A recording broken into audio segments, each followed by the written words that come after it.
to my channel.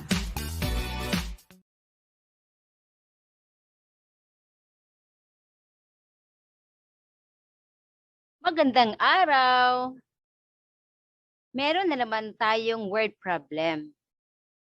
Pero, bago natin basahin, may isa lang akong tanong. Ano kaya ang possible na concept ng mathematics ang applicable sa problem natin ngayon? Okay, babasahin ko muna. The 3 lighthouses flash at different times. One every 20 minutes. The other one is every 40 minutes. And the third one is every 50 minutes. Now, if the 3 lighthouses came on at 6 o'clock in the evening, at what time will the 3 lighthouses flash again at the same time? Well, maaaring madali sa inyo kung paano sagutin itong problem at maaari din namang mahihirapan, lalo na kapag hindi alam kung anong mathematical concept ang i-apply natin sa problem na to. Well, kung ganun, umpisahan na natin. Una,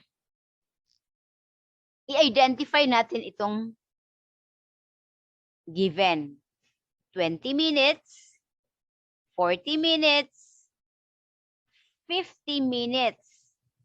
Oh, hindi tayo makakonfuse ngayon. Parang dire-diretso na tayong magsagot sa problem na to kasi puro minutes man. Unless seconds yan or hour ang nilagay. Kasi need mong i-convert muna sa minutes o di kaya'y seconds o di kaya'y hours. Kapag ang isa lang yung kakaiba, halimbawa, ito ay minutes, tapos ito naman ay seconds, tapos ito ay minutes.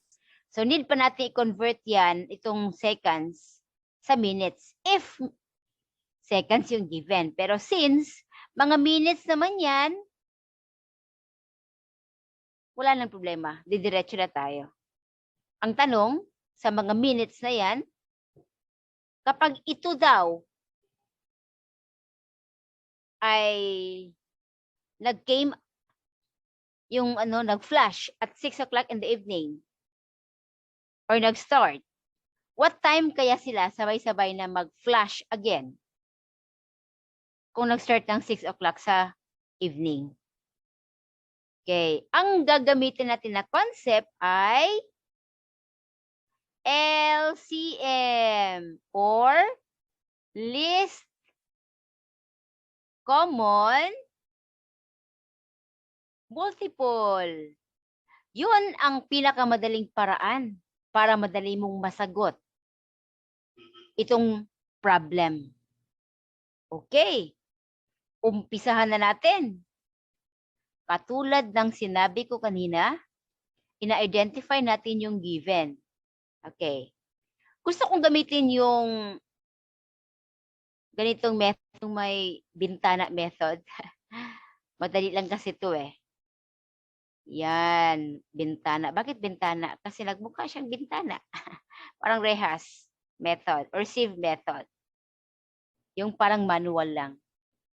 Since tatlo yan, ilalagay ko dito, 20, tapos ito naman, 40, tapos ito, 50 minutes. Okay? Ngayon, mag-temporary muna akong maglagay ng mga horizontal lines. Dadagdagan natin mamaya kapag kailangan. Okay, sa 20, 40, 50, ay klarong-klaro na ito ay mga even numbers. Hindi, syempre, pag even, ano ang pinaka madaling factor or prime factor na divisible siya? Kasi even man yan. Syempre, ang smallest prime number na even ay 2. Okay? 2, prime number man ang 2, remember. The only even number na prime. Okay, let's now start dividing. 20 divided by 2. That's 10. Dito ilagay. Tapos ito naman si 40 divided by 2. That's 20. Then 50 divided by 2. Yan, 25. Okay. Tapos na tayo. 10, 20, 25. Ngayon, ano ba ang prime factor na makaka-divide siya sa 10, sa 20, at 25? Di syempre, hindi pwede 2, hindi rin pwede 3. Kung 2, pwede siya makadivide sa 10 at 20, pero hindi pwede sa 25. Kung 3, hindi rin pwede. Ano ang susunod ng 3 na prime? Siyempre 5. O di ba? 10 is divisible by 5, even the 20 and 25. So try natin ha. 10 divided by 5, that's 2. 20 divided by 5, that's 4. 25 divided by 5, that's 5.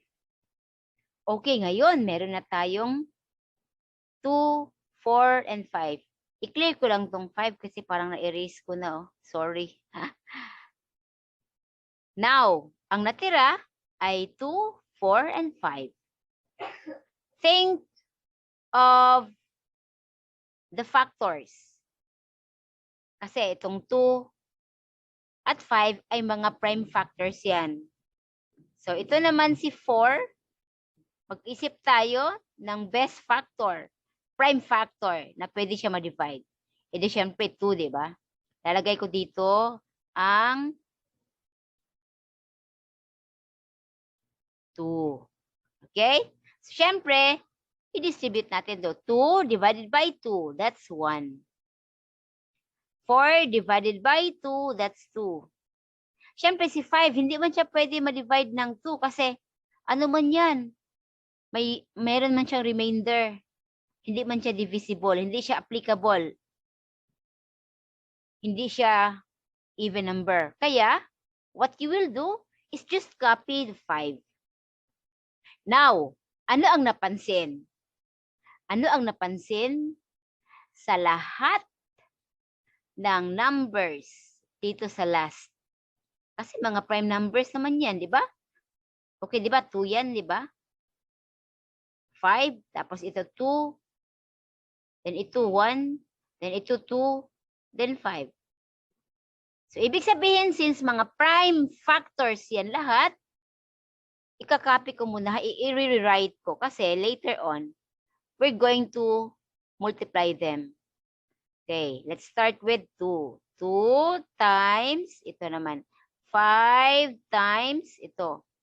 2 times, yan, 1 times, yan, 2 times 5. Okay. So, di ba, 1, 2, 3, 4, 5, 6. Ilan lahat? Prime factors? 1, 2, 3, 4, 5, 6. Let's get their product. Okay? Let's start. 2 times 5, that's 10. Diba?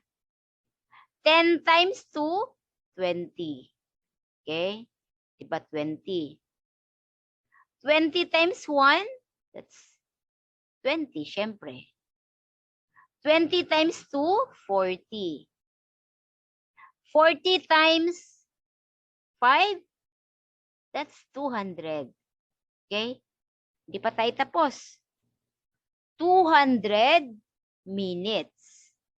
Okay? Now, hindi pa yan sagot sa tanong, ha? Ang tanong, if the 3 lighthouses came on at 6 o'clock in the evening, at what time will the 3 lighthouses flash again at the same time? So, anong kayang oras sila magsabay-sabay na mag-flash? Okay? So, ibig sabihin, bibigay ako ng space. Si 200 minutes ay i-divide natin by, yan, by 60. Okay, titingnan natin kung ilan ang possible na number of hours at specific na minutes para malalaman natin kung sa anong oras sila magsasabay-sabay na mag-flash. Itong mga 3 lighthouses na to. Okay? We have, ano ba ang pinakamalapit? Oh, 3. 3. Change ko tong color. 3. Diba? 3 times 60, that's 180. Okay, minus 0, okay, 20. So, ibig sabihin ito, 3 hours and 20 minutes. So, meaning, at 6 o'clock, ito at 6 o'clock, dadagdagan natin yan ng 3 hours and 20 minutes. Meaning,